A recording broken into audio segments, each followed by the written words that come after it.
Good morning class third. आज हम Hindi subject पढ़ने जा रहे हैं। आपकी चैप्टर है 2 और टॉपिक है बर्तनों के बच्चे। ये जो कहानी है इस कहानी में ये बोला है जे बेईमानी करना बहुत बुरी बात होता है। हमेशा ईमानदारी से कार्य करना चाहिए और बेईमानी करके जीवन यापन करना सही नहीं होता, वो आगे जाके हम लोगों को तकलीफ़ पहुंचाता है।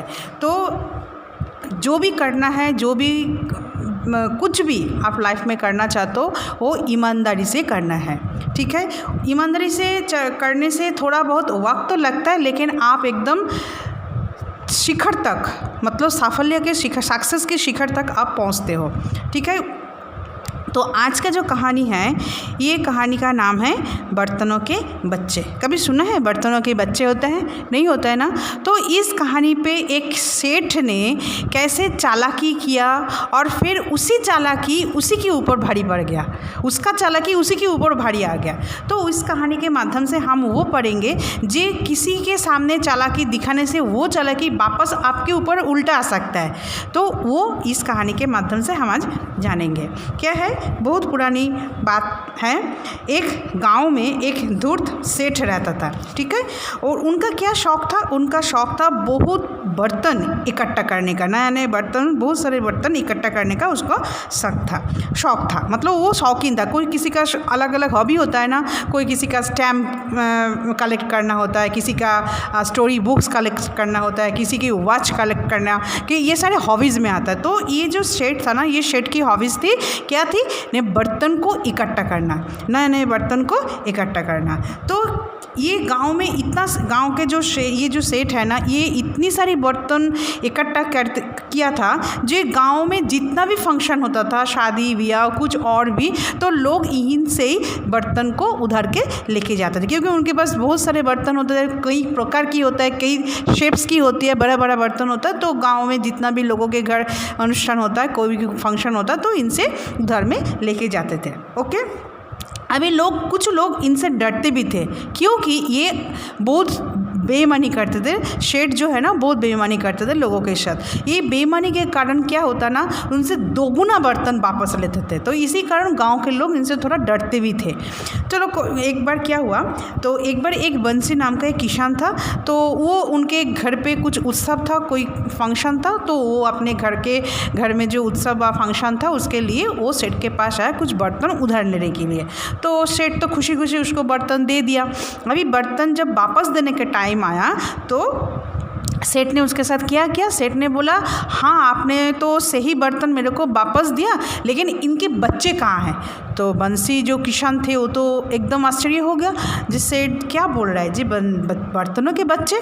तो उनसे पूछा, सेठ से पूछा जे बंसी जे क्या बात कर रहे हो, बर्तनों के बच्चे? बोलो हाँ, जब मैं आपको बर्तन उधार दी थी ना, तब उसके पेट में बच्चा था। तो आपने तो अभी सिर्फ बर्तन दिए हो, तो पेट के बच्चा तो अभी निकल के आपके घर पे है, तो वो बच्चा कहाँ है?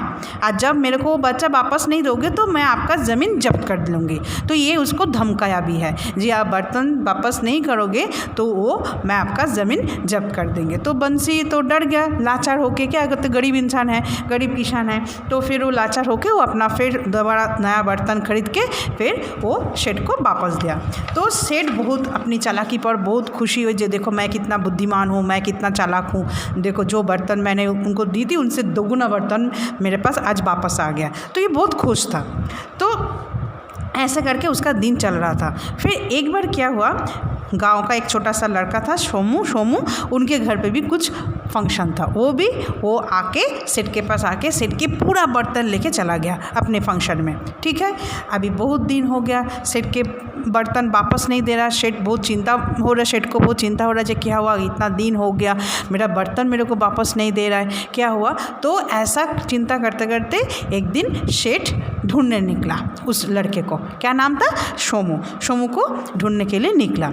अभी बहुत मुश्किल से उसका जो था एड्रेस था, जो उसका था वो ढूंढते ढूंढते उनके घर तक पहुंचा। तो सोमू सेठ को देखते ही ना वो थोड़ा दुखी हो गया।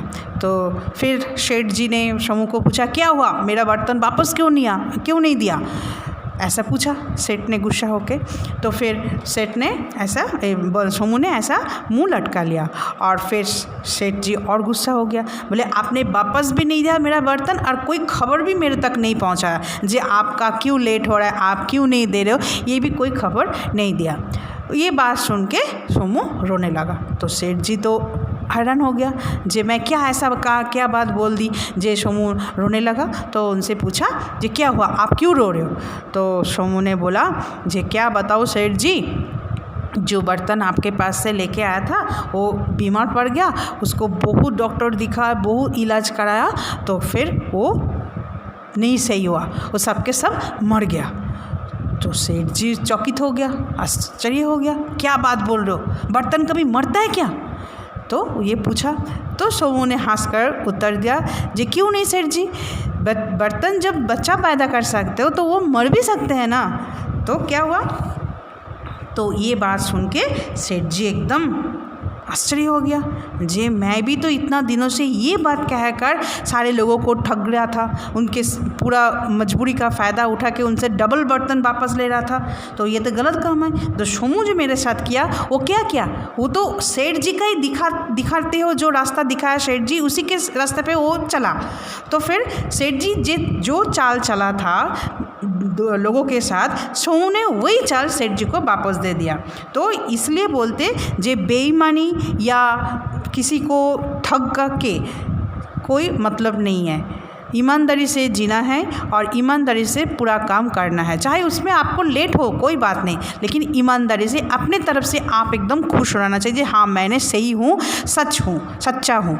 तो ये कहानी से यही मैसेज पहुँचाता है, हमको ये संदेश देता है दे ईमानदारी से जीना चाहिए, कोई ठगेदारी या कोई बेईमानी पूर्वक काम नहीं करना चाहिए। ओके, तो आज हमने क्या पढ़ा, ये आपका जो कहानी है ये बर्तनों के बच्चे, ये हमने आज पढ़ा और इसके साथ साथ हम इसका कठिन शब्द भी हम पढ़ेंगे। ओके, तो कठिन शब्द जो है ना ये आपको अपनी नोटबुक में करना है। ओके, नोटबुक में देखो मैम ने कैसे लिखा, मैम ने पहले ऊपर पाठ का नाम लिखा, फिर उसके नाम लिखा बर्तनों के बच्चे जो आपका चैप्टर में है टॉपिक, वो नाम लिखा, उसके बाद कठिन शब्द लिख के मैम ने यहाँ पे लिखा। क्या लिखा, धूर्त, शौक, शादी ब्याह, उत्सव, गुस्से, तुम्हारी, जब्त, उम्मीद, तपक, तुम्हारी, ये सारे है आपका कठिन शब्द। ठीक है, तो आज आपकी क्या होमवर्क रहेगा, आप अपना घर पे ये जो कहानी है ना बहुत अच्छा कहानी है, मुझे तो बहुत अच्छा लगा, आप भी अच्छा से पढ़ोगे आपको भी अच्छा लगेगा,